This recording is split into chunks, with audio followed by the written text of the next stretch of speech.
Welcome to Memorable Marketing by MediaGroup, our podcast about all things marketing. Today's guest is Mark Frankel, who has a wealth of experience working for very interesting organizations such as the BBC, Philip Morris, and most recently, International SOS. I hope you'll enjoy our conversation. Content's biggest opportunity is in reputation building. It is all about trust. You need to become much more selective at the channels that you're using. Mark, welcome to the Memorable Marketing podcast. It's great to have you with us. Nice to be here too. Perhaps you can tell the audience a little bit about your background, both personally and work-wise, and we can talk about those companies too.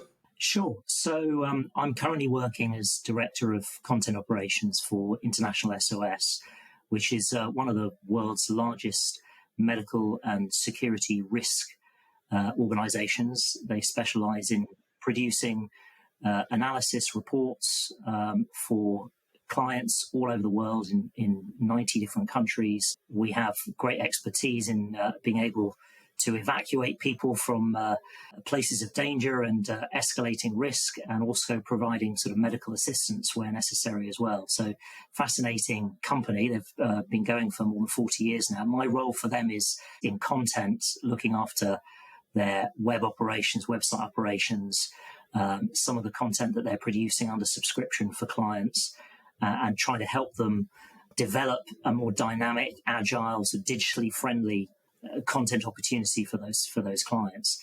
Prior to arriving at International SOS, and I've only been there actually 8 months now, so I'm quite a newbie in that role. I was global head of social media for Philip Morris for 3.5 years in a fascinating role, which involved their move from a smoking to a non-smoke or smoke-free position, which is an ongoing project of theirs, one of the world's largest tobacco companies, much vilified for that over many years. They've now embraced a smoke-free future, and I was involved for a few years in helping them position that message of a smoke-free future, what it actually entails, and the exciting opportunity that it affords people who've struggled for many years to ditch their smoking habit. And I was doing that in terms of running a team of social media experts and producing content in that regard. And prior to that, until the end of 2018, I was the head of social media for BBC News, but also for many years a producer and editor on radio, television programs, and working on their digital output as well. So in fact, the lion's share of my career, I've been a jobbing journalist.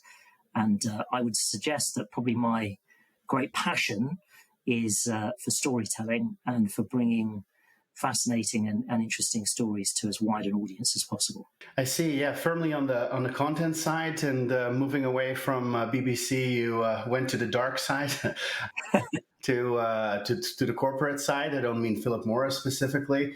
To me, it seems very interesting to do content in an area where you're so tightly regulated that there's so much that you cannot say and cannot do, that you almost have to use content in order to get people's attention and to get stuff done. So it's kind of the perfect area. What's your idea about this? Yeah, that's a very good question. And it is a challenge when you enter an environment where there is such a lack of trust and the regulatory framework around you is so restrictive that the opportunities for being creative are sometimes more limited.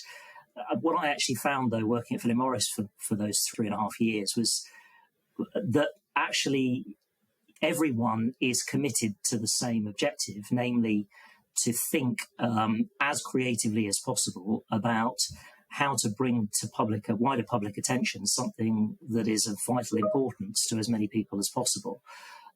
So, actually, it was an extraordinary opportunity and something that, I would suggest is actually probably easier in some regards working in a highly regulated environment, because you've got the entire organization of one mind and focused on that single objective.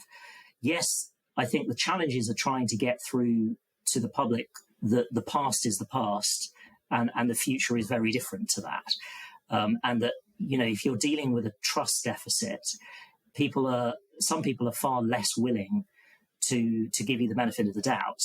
So a lot of our messaging was about, don't trust us.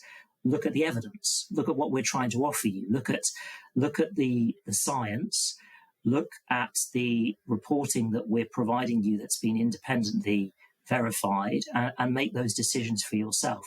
And a lot of the social media messaging and marketing strategy that I was involved in was essentially trying to take a big step back and say, we'll present you with the facts and that independent evidence. You make your mind up for yourself, and don't trust us. Listen to the people who've tried it. Listen, here are some stories from those individuals who have gone on the journey or started that journey with us, and don't take the benefits of the doubt from us. Don't listen to us directly if you don't want to. Listen to them. They had no agenda. They were heavy smokers, or they were determined to quit, or determined to switch away from what they were doing. We gave them an opportunity to do so.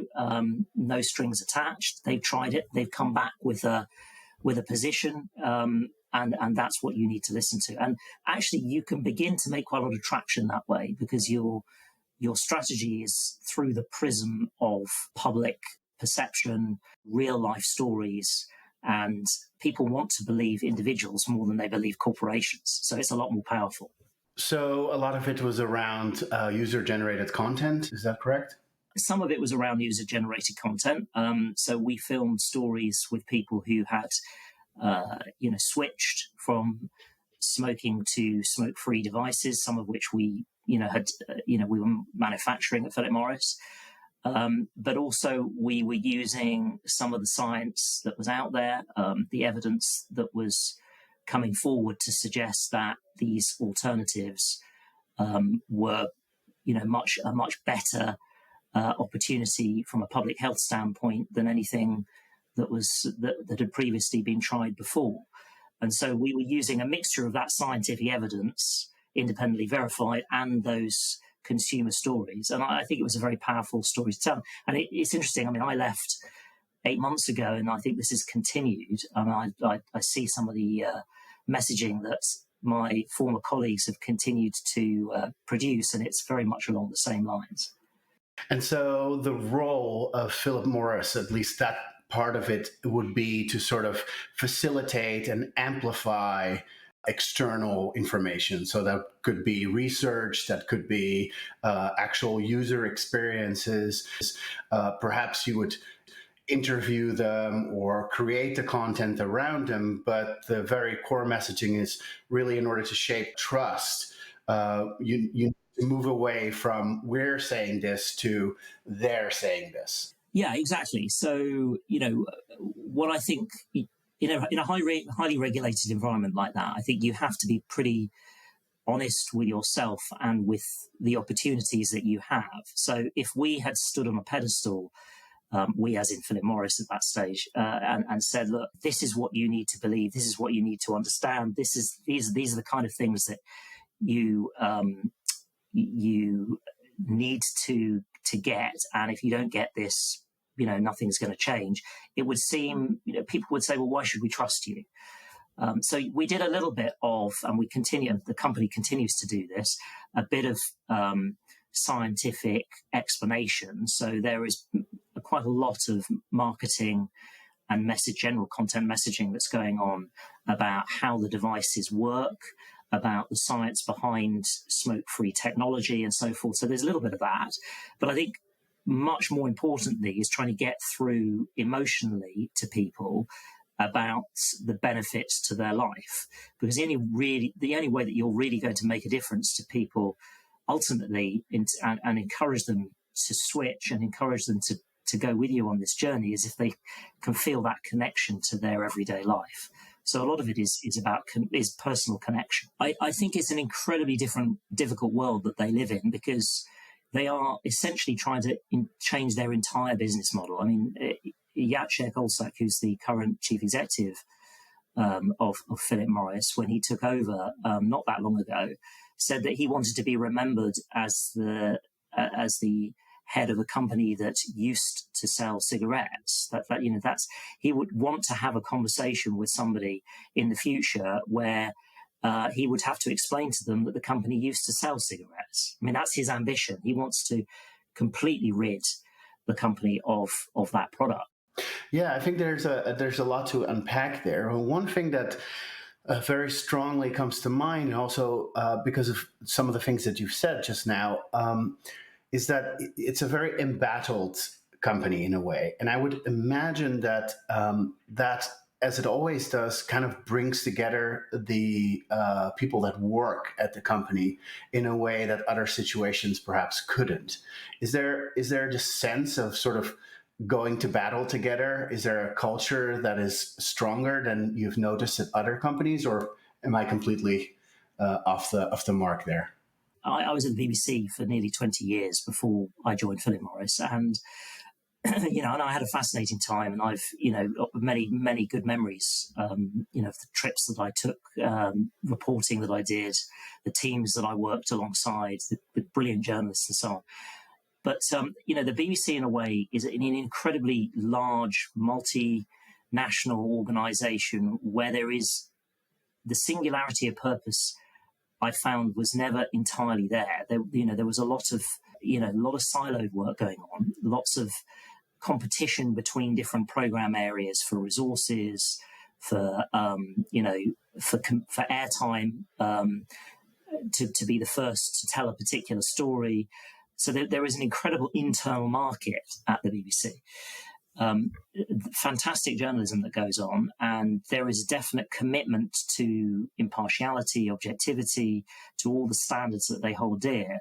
But I found it very challenging sometimes to have that singularity of purpose, because there was so much competition internally in a variety of different ways. And I think you're right. Philip Morris, conversely, far less trust in the organisation from an external point of view, far harder in many ways to get things accepted by general populace and to be creative, as we've discussed, but very, very singular in their purpose and their direction and their mission, which drove everybody much more closely together, I felt. And I suppose part of that is having a commercial product that in the end you still need to sell. Whereas with BBC, of course, there are viewership and readership numbers and things of that nature that you're probably striving towards, but there's probably not that sort of commercial focus that you would have at commercial. I think that's right. I mean, there is a commercial wing to the BBC. There's BBC Worldwide, and there are programs that the BBC sells internationally. So there is a revenue stream. But you're right. I mean, I wasn't working in that part of the business. I was working on the public sector side in news, and a large part of it was driven by, we were blowing in the wind a lot of the time with whatever the government of the day happened to feel was most important for the BBC to grapple with. I mean, I was there through many elections, through the early days of Brexit, and I remember editorial meetings where the BBC was being hammered for its position on the referendum, or position on particular policies that were being debated in the run-up to elections, and heated discussions about how we needed to stay clear of taking a position. But yet it was very, very hard to sometimes to maintain that kind of middle path where you were bombarded with facts of different kinds, and where in many cases, I mean, just to give you one example, climate change, the positions were very clear. I think today, to put on a climate skeptic in discussion with, say, Greta Thunberg, they're not of equal equivalence. So this idea that you can put on somebody in a discussion with Greta who perhaps is sceptical of the pace of climate change, or perhaps has a position that is less advanced as hers when it comes to the degree in which the world is warming or things are happening within that debate on climate change, but to simply put on a denier, the sort of flat Earth position. With somebody who, with a body of evidence that we have now on climate change, doesn't make a lot of sense. And, there was a period in which I was at the BBC where I remember these kind of heated discussions about how we needed to balance the climate discussion. And I was thinking, as were quite a lot of colleagues at the time, that, this isn't about impartiality or objectivity. This is really about one position that is simply right and another that is simply wrong. And the science is there, to back that up. And I think that, I'm not saying this is happening all the time, but I think there is a risk sometimes with public service journalism that we can go down that sort of rabbit hole on objectivity and partiality to the extent to which positions that are not equal are given equal value. Yeah, I suppose there was a principle by law in which the BBC needed to hear both sides of an argument at one point or another. I don't think that's the case anymore, but perhaps they still have those principles internally. Yes, I think that things have moved on, but they are still regulated. There are still conditions to their charter and to their broadcasting license, as there are with other public service broadcasters. And I think you're right. I think there are still instincts that are hard for some within the organisation to cast off around equivalence, and where equivalence isn't necessarily there. And we saw it again, actually, through the Brexit referendum with that infamous, bus. If you remember, the bus with the slogan about how much money would be saved to the NHS by leaving the European Union, which, when the statistical experts did the number crunching on it, they found to be a complete lie. And yet, so much campaigning was done around that very subject.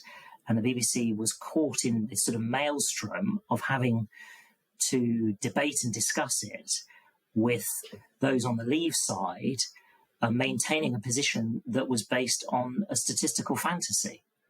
Mark, I'm just wondering how many controversial subjects we can cram into this one podcast, like tobacco, climate change, Brexit.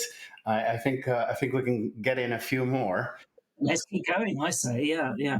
I mean, I have to say that I have moved on from the world of BBC and Philip Morris, and I'm now in a world of risk at International SOS. It is somehow different, but there's still plenty of controversy in terms of subject matter. So I'm sure we can get on to other subjects. Yeah. I would say today is not really a good day for doing risk and security and health. Being sarcastic because of the war in Ukraine and a whole lot of other conflicts around the world, and I suppose that's pretty related.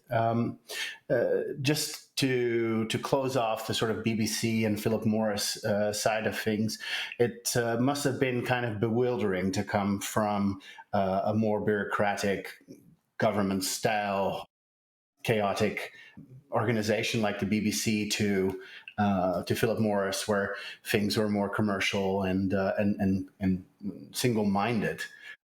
What were those first days and weeks and months like for you? Look, the BBC. I would be unfair of me to say the BBC is chaotic. I don't think it's a big organisation, but as is Philip Morris. I mean, Philip Morris is a equally large international organisation.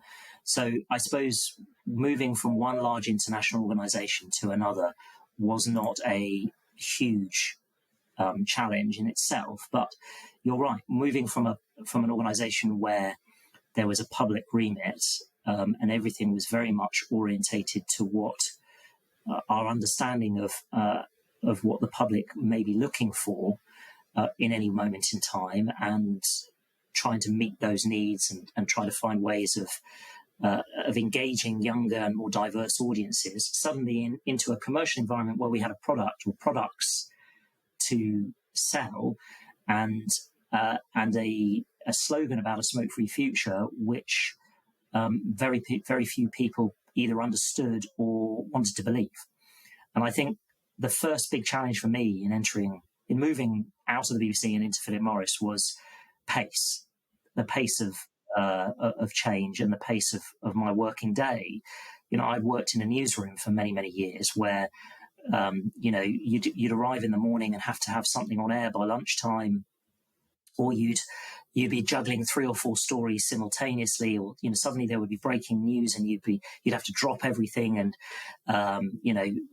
cast attention to something that you hadn't even thought of at the beginning of the day. It was a very fast-paced environment, and I loved that. I still enjoy that sense of juggling of different priorities and things coming at you in all directions. That's very much my kind of in my DNA, I think. And walking into Philip Morris in those first few weeks and doing the training with them on the smoke-free portfolio and understanding the business case that they were trying to build and so forth, I suddenly felt the pace drop. And everyone was saying to me, this is all about, taking a considered position, making sure that everything that you put out there is focused in this way or that way, it was backed up by this evidence and that. And there was a lot of discussion about how to present what we were doing and getting people on side. And suddenly everything that I was involved in from a content and social media perspective had to be checked thoroughly with lawyers.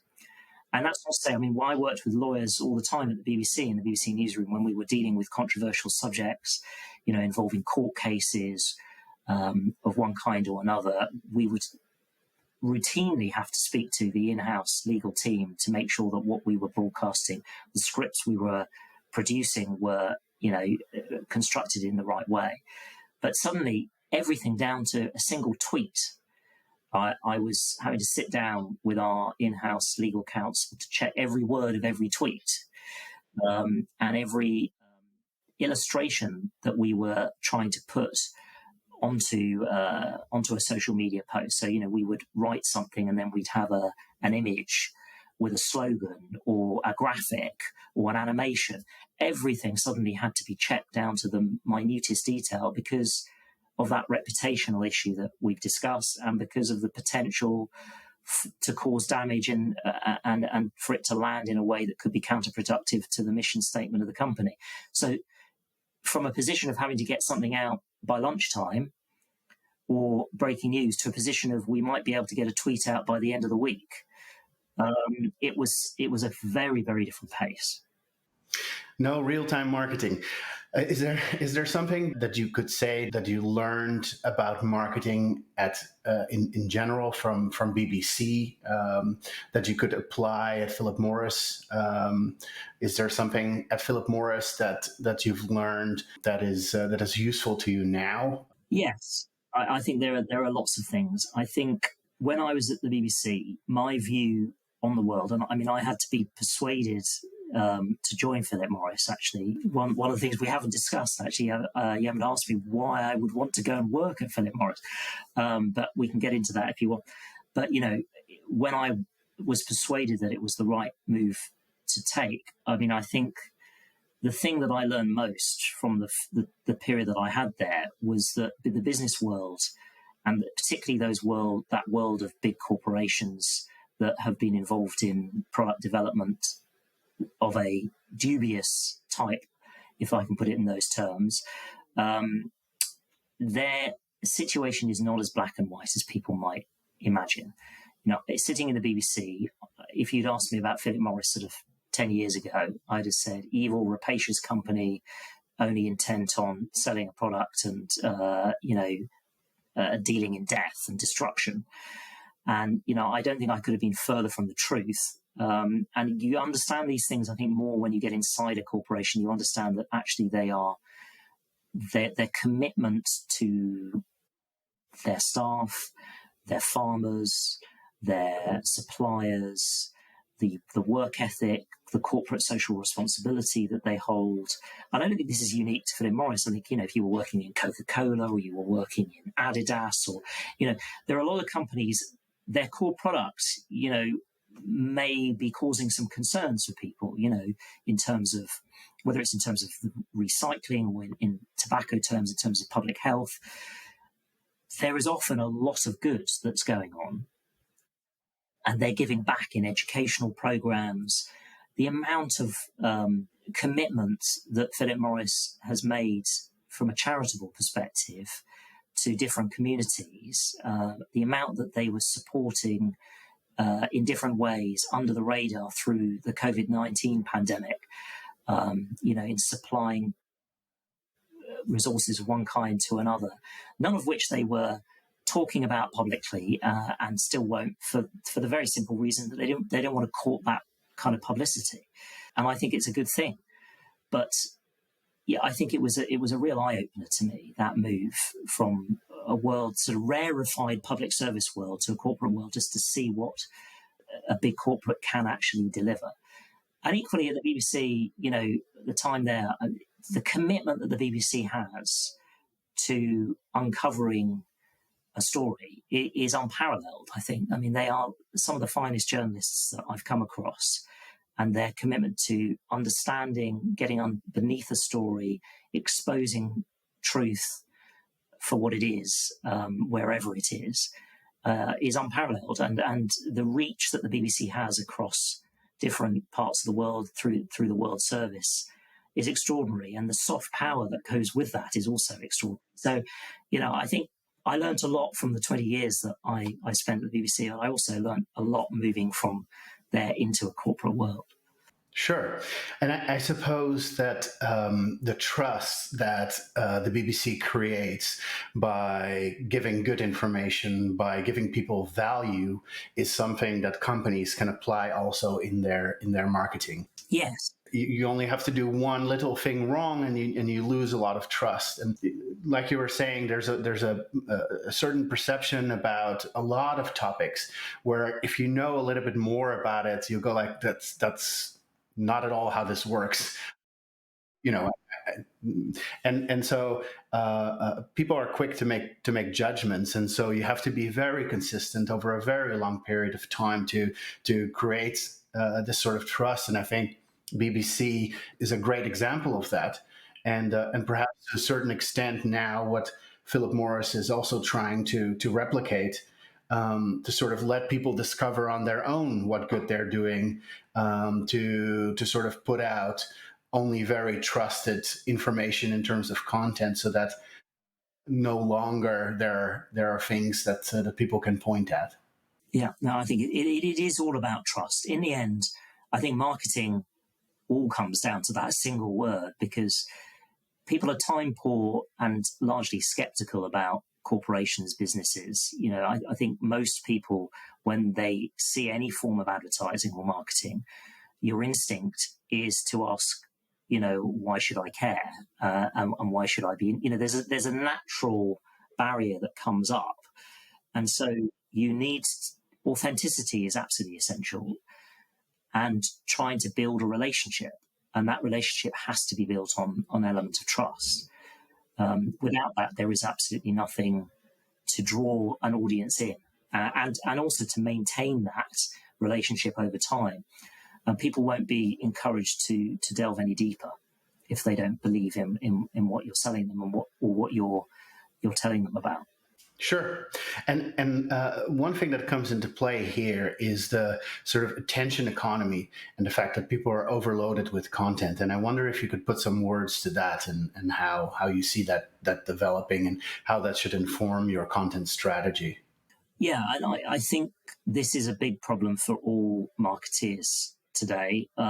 There is such a plethora of information and information sources, and social media has, when I started in social media, it was very much an industry that was growing exponentially and becoming competing with the mainstream media for attention. We've now, I think, it's sort of social media Mark II, where we're in this world where it's almost eaten itself, and we've got so many different platforms all trying to reproduce content in different forms at different lengths, for your attention simultaneously. And I think there are only so many, there's only so many hours to the day. We only have so much attention to afford to whatever we see. And I think we need to get, the marketing community worldwide, whatever you're orientated towards, you need to become much more selective at the channels that you're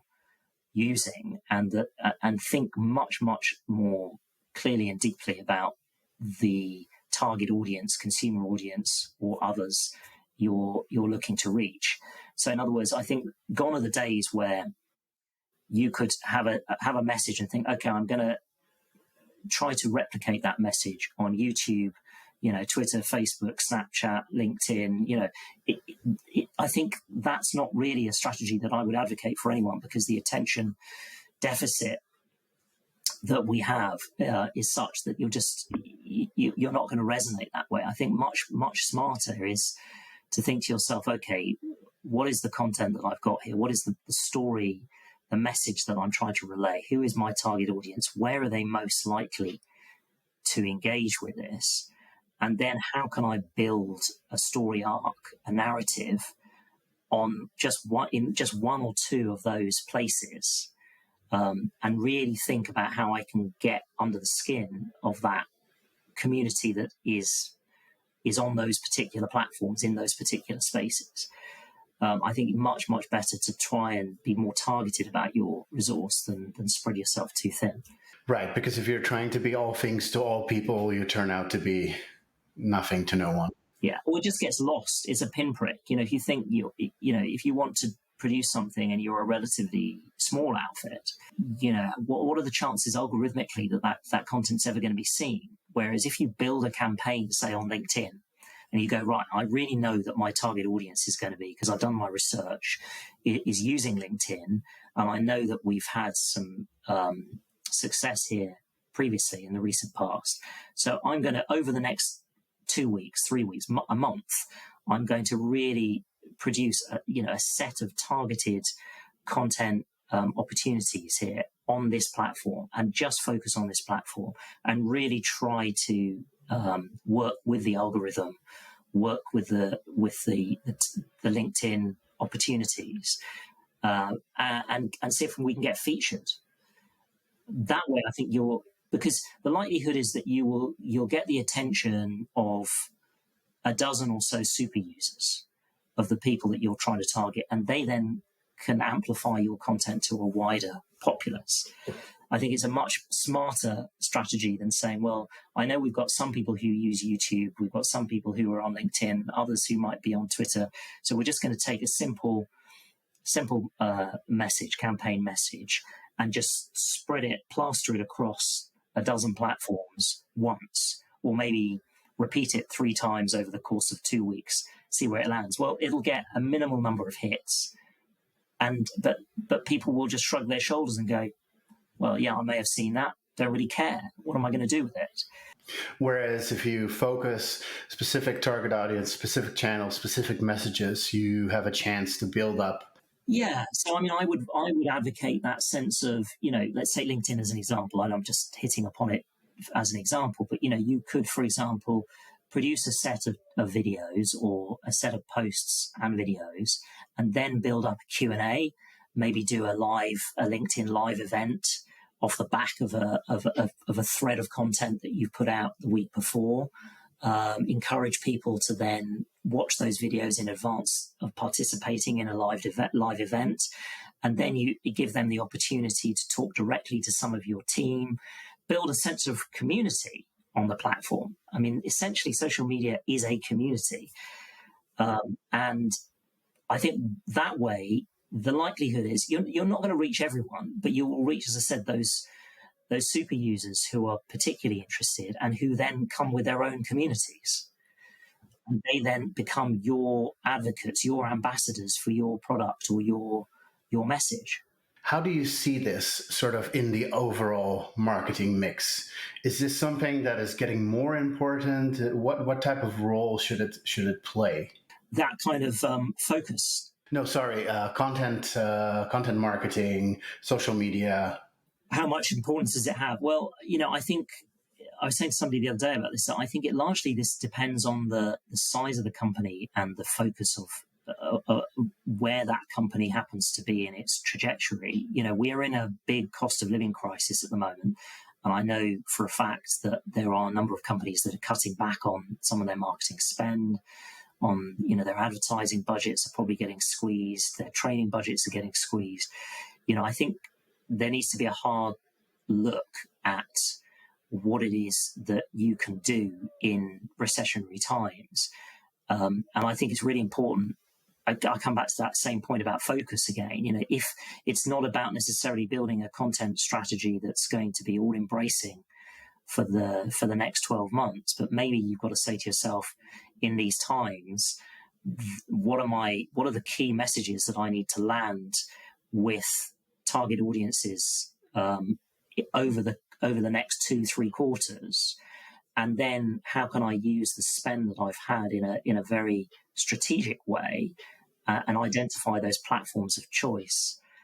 And then I think it plays a very important role, because it can really help you get across the line. It's a supporting narrative to your product development, and if you align it very carefully with those product lines and what you're developing and where your product is heading over those quarters, it can become absolutely instrumental in ensuring that consumers are drawn to the product in the right way. But I think the danger is if you see marketing as just some kind of general advertising, that you can, it's sort of a layer of advertising that you can place across the whole company, it'll get lost, and the spend will be poorly assigned, particularly in times of that we're going through at the moment, where there is a limited amount of budget. Right. Okay. Do you see that content has a place in all of the stages of customer acquisition? So, like creating awareness, preference of your brand, getting conversion, or specific areas? So, my feeling has always been that content's biggest opportunity is in reputation building, and in ensuring, and also in encouraging subscription or encouraging sales of one kind or another. So I think that there's I've always seen it in two strands. One about that kind of building reputation, building sort of market share, if you like, and ensuring that you're heard in an increasingly competitive space, or in a space where you need your voice to be amplified. And the other is about supporting the sales strategy in one kind or another. And I think the two, to my mind, they're two sides to the same coin. So, I think if you're trying to do one without the other, it's a lost leader, ultimately. Right, because you have their attention, you have their awareness, that you create a reputation, but if you're then not sort of harvesting that by doing more of the sales supportive stuff, it's a missed opportunity. The other way around, if you're just doing sales related stuff, but not the reputational things that create awareness and preference and so on, then you're getting far fewer people through the door because of that. Yeah. I mean, a good example is if I'm trying to sell you a product, and I can sell it to you very well by extolling the virtues of this product, and you might be enticed into buying it. But what I really want you to do is not just buy it, but to talk to your friends about the fact that it's a great product and they should buy it too, and why. So I don't think content marketing is very successful if it's just enticing a purchase. It needs to be a purchase with the purchaser becoming an ambassador for what they bought. That would be the ideal. I mean, free advertising. How have you applied all of these things in your new role at International SOS, or you're planning to implement these things? Yeah. So at International SOS, our marketing and advertising is much more limited, in the sense that we don't have a sort of defined budget there. But what we do is, and what I'm doing is trying to take the expertise that we have in the company around medical and security risks. So we have a number of individuals who are expert in their subject and thinking about how they can be placed in an environment where they can really help us to sell their expertise to a wider audience. So one of the things that I've started since I've arrived to develop is podcasting. And I don't know what you've seen, but we've produced a number of podcasts over the last sort of 6 months or so around different topics, be it the pandemic, be it security risks, elections, all sorts of things that are happening in the world. And what I'm trying to do is say to the team, you've got an expertise because you're monitoring what's going on here. Let's get you together for 10 minutes with our podcast presenter, and you can really get under the skin of this subject and explain to people why it's going to affect their business, how it's going to affect their business, what exactly they could gain from better understanding this. And to the point that I just made about reputation and sales, I think if we can start to position that product in a way that would encourage more subscribers, obviously the business is growing, but equally it becomes a big reputational piece because we can get into Apple Podcasts, on Spotify.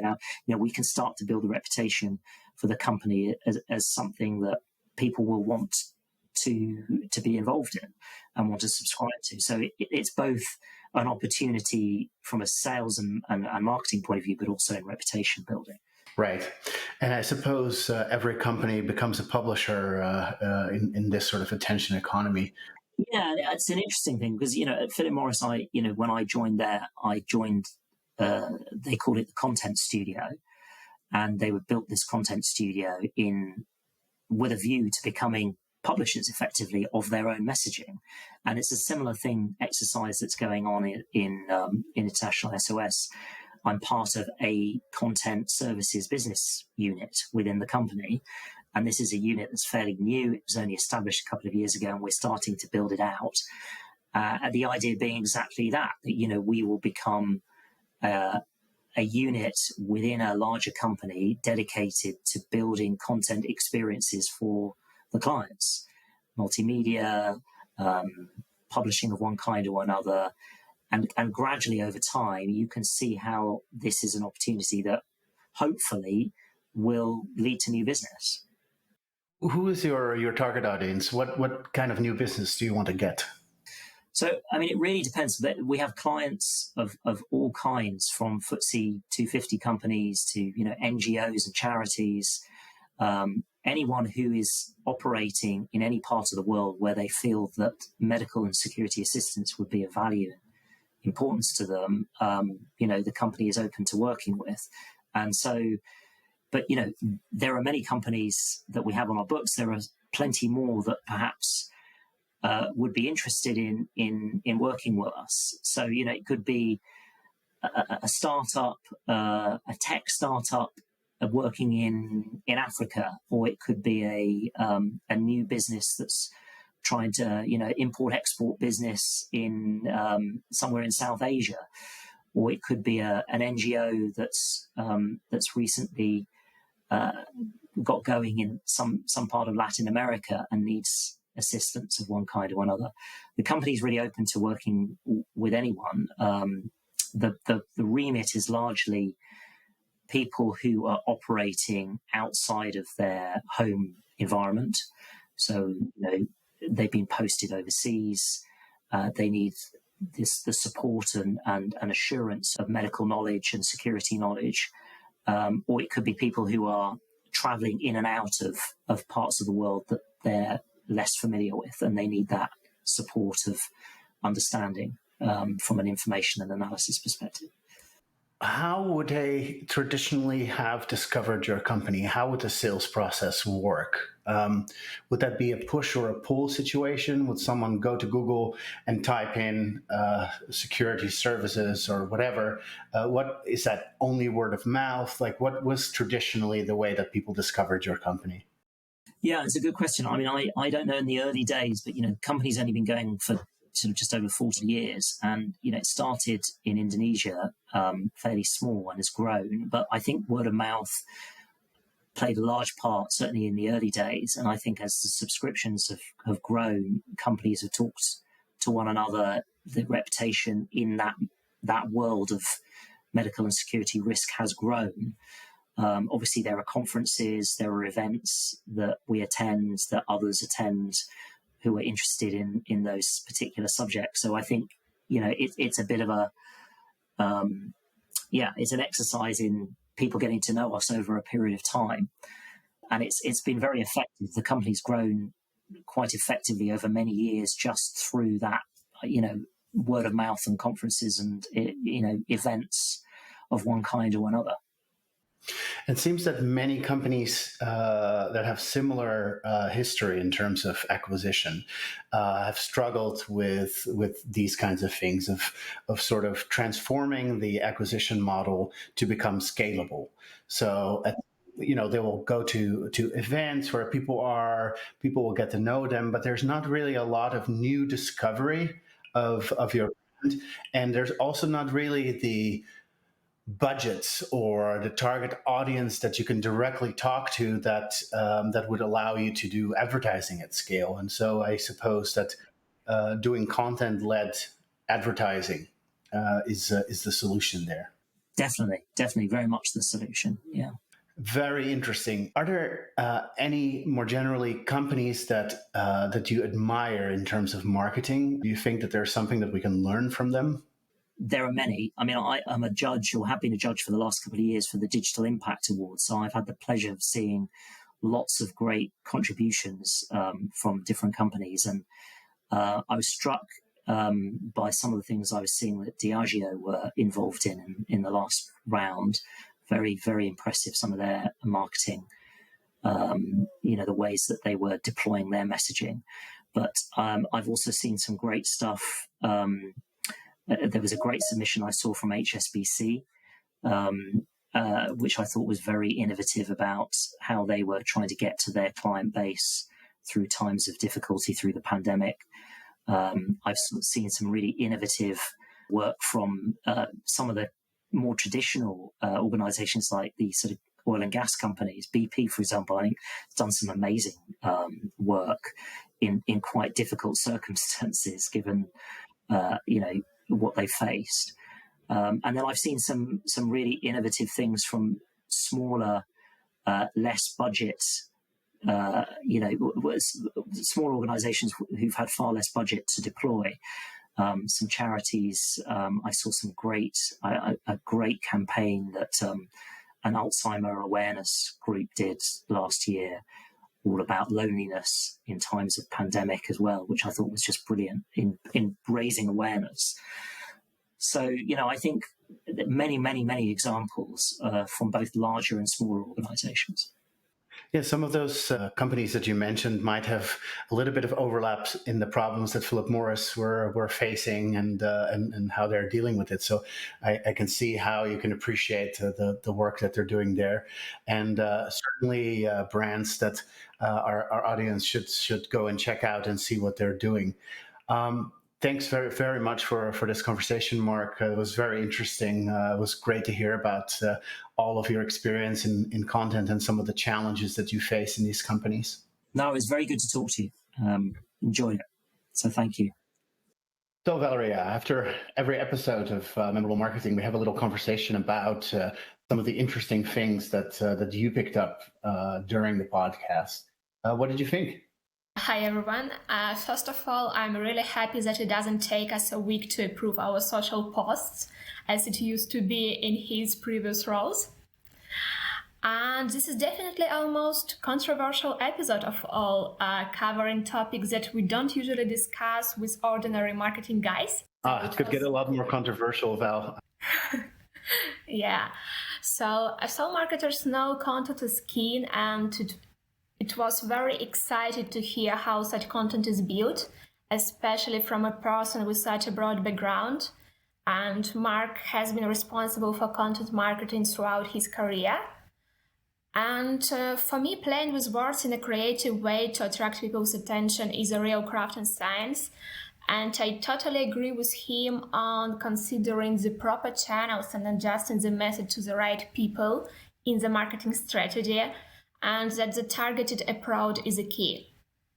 Yeah, and I feel that you're better off doing some things really well rather than doing everything not so well. And I suppose if as an organization you have unlimited budget and staff, then that, or not unlimited, but if you have a lot, then it's a possibility to do everything. But otherwise you do really need to focus. And there are a lot of nuances to some of these channels, like what works on LinkedIn perhaps wouldn't work on Facebook or the other way around. So that's a very good point. Yeah, we all experience this in our agency marketing strategy. Yeah, no, exactly. All right. Thanks very much. Until next time. Thanks. Until the next time.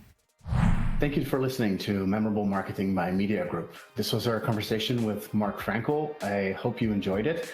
If you would like to be notified of any future episodes, make sure to subscribe. We're on all of the major podcast platforms as well as on YouTube.